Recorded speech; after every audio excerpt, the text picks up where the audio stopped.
I've come to a stark realization. Owen lacks any sense of responsibility or compassion. It's clear now that I'll have to take action. I've decided to stay in this house with my parents, and Owen will need to leave. Ever since we got married, Owen has depended on me for everything. Now, despite my efforts and the fact that I pay $4,000 a month for rent, he's trying to force me out of my own home. This is my breaking point. For months, I've been contemplating divorce, but Owen's selfishness and cruel remarks have sealed my decision. I told him firmly, I will leave this house. Yes. But for now, you need to go. Quickly. He simply shrugged and replied, Fine. I'll be out tonight and back tomorrow evening. Just make sure you're gone by then. The nerve of him. I asked, Don't you even care to check what I might take with me? His response? Don't touch my equipment. Do whatever you want with the rest of the stuff. His dismissive attitude left me stunned but also resolute. If he's giving me free rein to handle the household items, I might as well use this opportunity wisely. Perhaps it's time Owen experiences the consequences of his behavior. I've already started planning. If needed, I'll hire a removal service to pack up everything I care about. And Owen? He'll finally get a taste of his own medicine. For context, here's a bit about my situation. I'm Erica, and I'm 31 years old, a graduate from a prestigious program, and I work as a researcher at a well-known company. My career is stable, and my income is respectable for my age. With my earnings, I can afford to live in a luxurious apartment that costs $4,000 per month in rent. On paper, my life seems ideal. I have a good job, a nice home, and a family. Owen, my husband, and Sam, our son.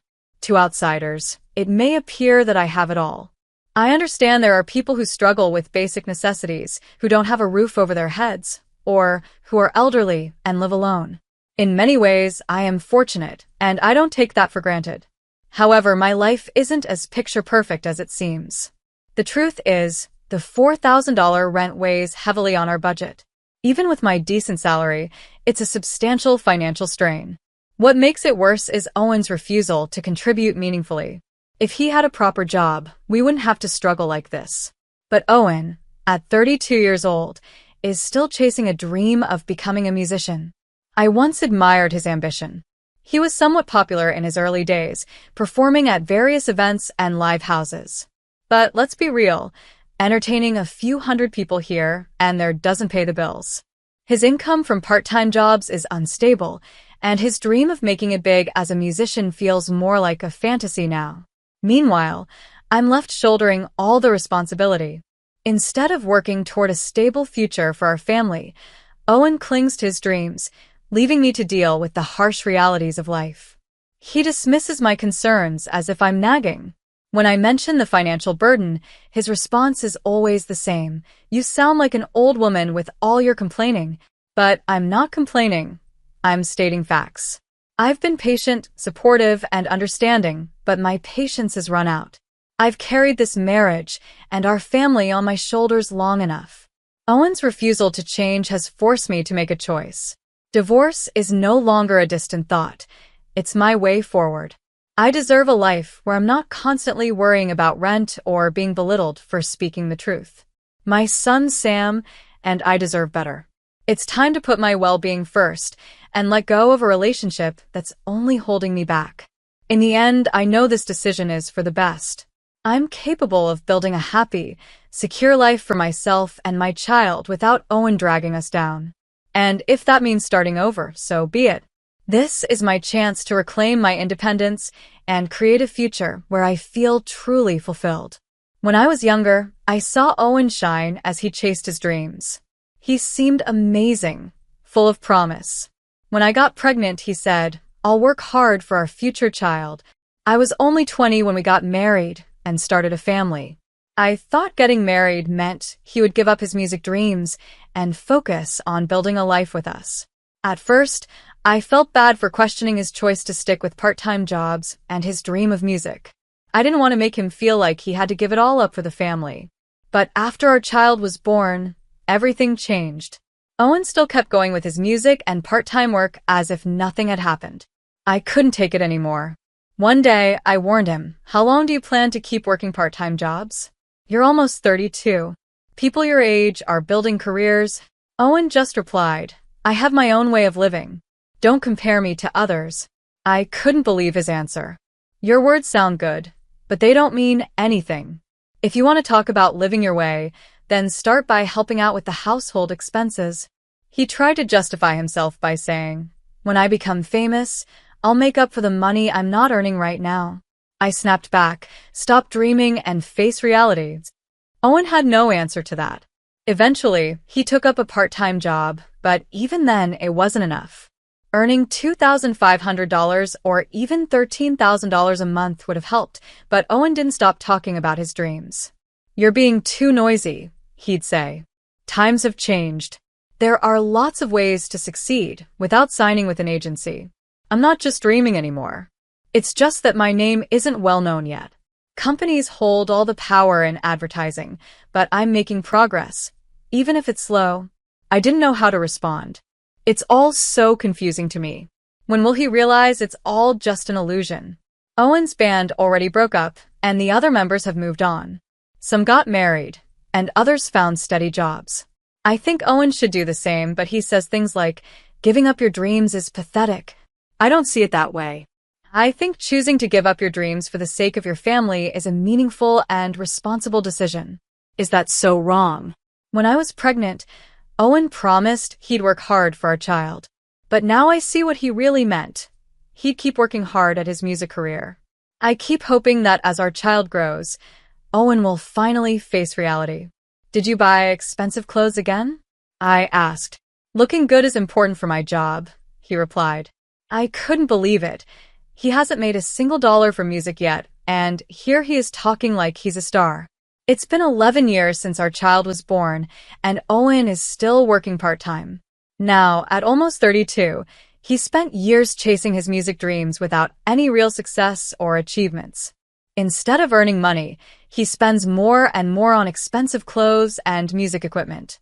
I wish you'd spend less on those things and contribute a bit to the household, I told him. You can't satisfy hunger with pretense, he snapped back. These things are necessary for me. Because of his attitude, we argue a lot. We try to have these discussions when our child isn't home or move to another room, but the apartment is small, so he often overhears us if we raise our voices. That's one reason we're considering moving to a bigger place. As our son, Sam, grows, this apartment will only feel more cramped. Hey, Sam's 11 now, and this place is getting too small. Should we move? I asked Owen. Yeah, he said. This was your house originally anyway, right? You lived here alone before we got married. Do you have a problem with that? I asked. It's not a problem, he replied. But I'd like to move to a bigger place, maybe a high-rise condo. That would be cool. And who's going to pay for it? I'll help with the household expenses. You handle the rent, and I'll cover the electricity, gas, and groceries. Please, I really want to live in a high-rise condo. With my salary, moving to a high-rise condo was possible. I was even a little encouraged that Owen offered to help, even in a small way. Maybe this could be the push he needed to understand the value of money and face reality. Okay, I said. I'll look for a place, but since I'm paying the rent, I get to choose where we live. Deal? Deal. As long as it's a high-rise condo, I'm fine with whatever you pick. I hoped this new chapter would bring some positive changes, but things didn't go as planned. A year after moving into the condo, Owen is still chasing his music dreams at 32, and he hasn't kept any of the promises he made when we moved. Hey, the gas bill came, I reminded him. Make sure you pay it before it's debited from my account. I'll give it to you next time, he said casually, once again failing to take responsibility. I don't have the money right now. When is next time? You always say that, but then you never pay. You're always making excuses. Do you really think money isn't important? All you ever do is fuss about money, Owen replied. All I'm asking for is the minimum amount to cover our bills. Why should I have to keep scolding you about this? I said. He promised he would help with the bills, but it feels like those promises never meant anything. Thankfully, I set up direct payments from my own account for important expenses like electricity and gas.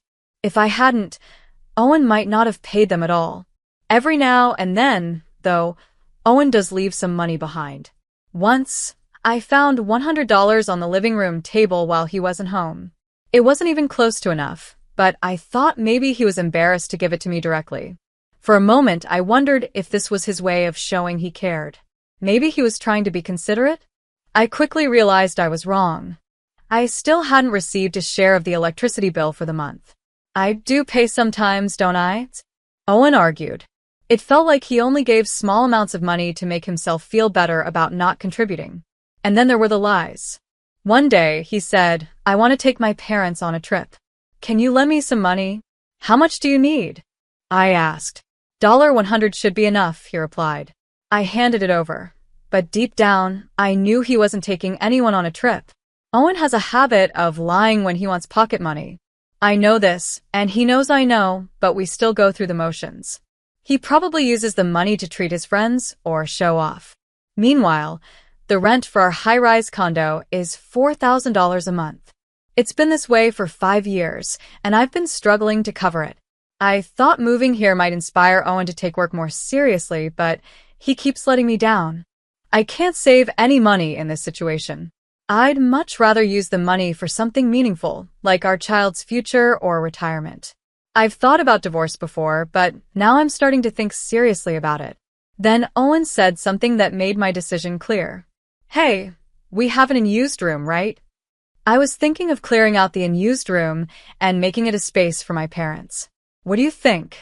Owen asked. A room for your parents? Are you saying they'd move in with us? Why are you suddenly bringing this up? I asked, surprised. My parents are getting older. We can't just leave them alone, Owen said, trying to sound noble. But I know Owen. He always talks big, but he can't follow through. Who does he think is paying the $4,000 rent for this high-rise condo? I'm also the one covering all the living expenses and our son's education. The idea of being forced to live with my in-laws on top of all this is completely unacceptable. I'm against it, I replied firmly.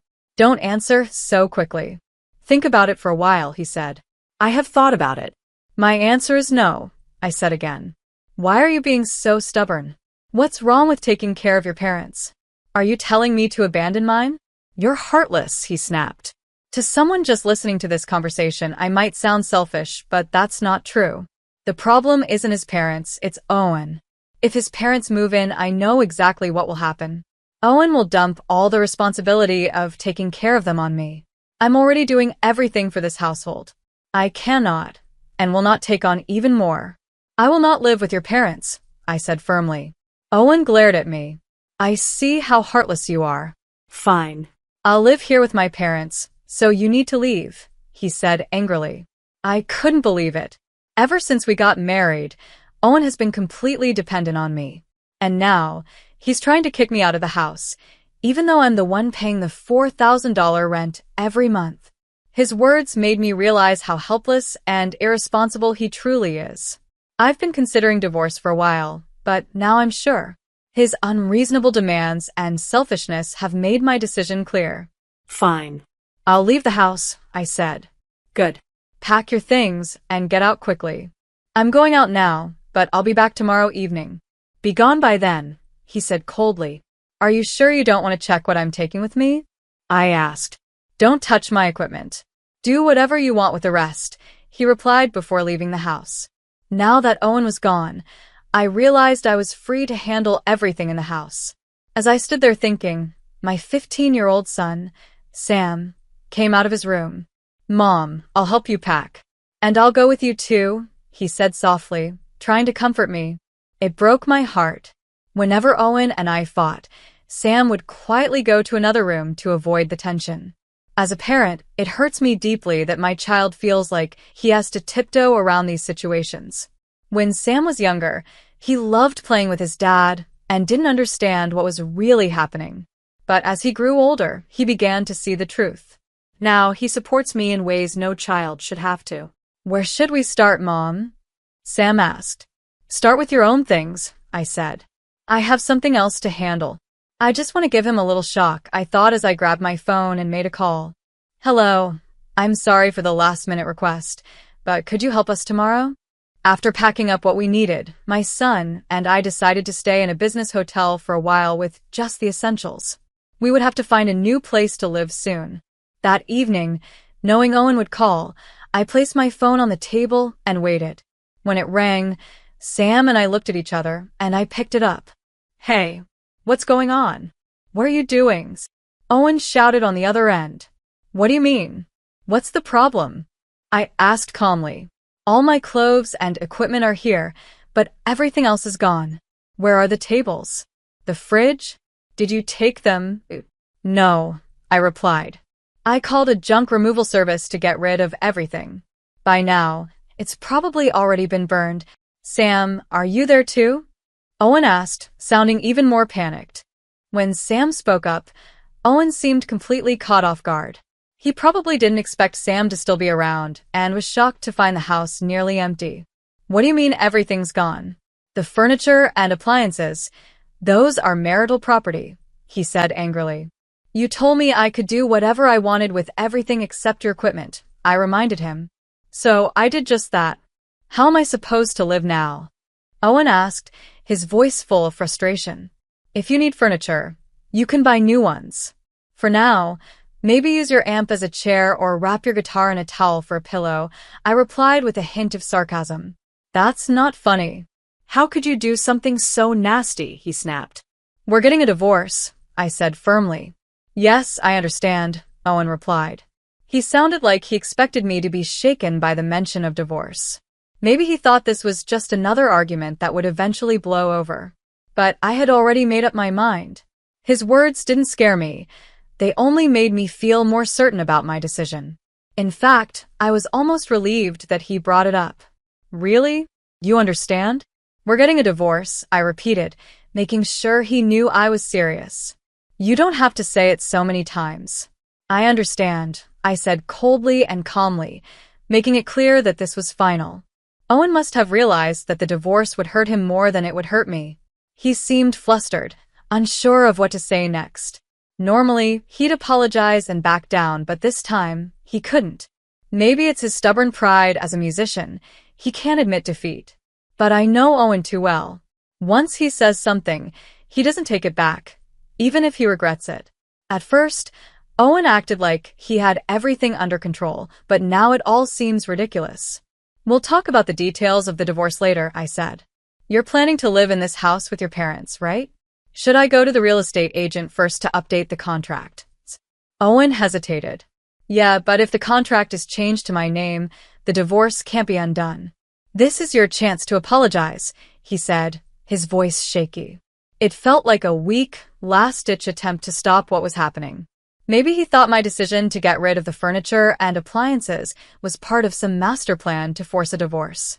But after 15 years of frustration, my feelings weren't going to change so easily. Deep down, I wished he would face the consequences a bit more. A few days later, Owen and I went to the real estate office to review the condo contract. I smoothly ended my part of the agreement. The process was quick and simple. But when Owen tried to sign a new contract, there was a big problem. "What?" "The rent is $4,500. Owen's face turned pale.